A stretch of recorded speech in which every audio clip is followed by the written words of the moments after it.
એટલે રિહામણા કરતા કામ થાય કે ના થાય? માતાજીને ભૂલવાની, રામને ભૂલવાના. માતાને કે તાર કામ કરવું કર, ના કરવું કઈ નહીં. એક જ વાત કે મારી તું કામ કરું કે ના કરું, મારી અરજી પૂરી કરું કે ના કરું, પણ હું તને નહીં છોડવાનો. તું કંટાળી જઈશ મારાથી, પણ હું તારા પારેથી નહીં જવાનો.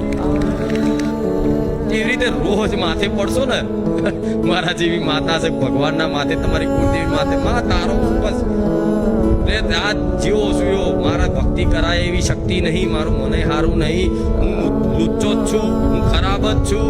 બરોબર, તમે જાણતા જ હોય પોતાની જાતને તમે જેવા, પણ છતાંય તે માને એવી પ્રાર્થના કરવાની કે માં અમે મનુષ્ય તો અમે મેલા છે, અમે અમારા બળથી સુધરવા જઈશું તો આ જન્મ નહીં, જન્મ થઈ જશે, અમે સુધરવાના. પણ જો તું મારી માં હો, પણ તને એવું લાગતું હોય કે આ તારો દીકરો સુધારવા માંગે છે, તો લે સુધાર દે, તાકાત હોય તો. માને કેવું પડે સુધાર દે, લે તારા શક્તિ હોય સુધાર દે, સુધારવા તૈયાર છું.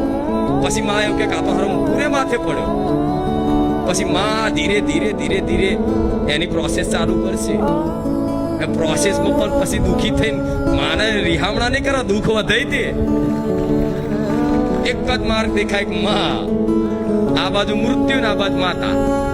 તો મૃત્યુને કદાચ નક્કી ના કરતા કે મરી જવું છે, માં બેઠી છે ભરોસે, જીવન મૂકી તો જોજો એક વખત.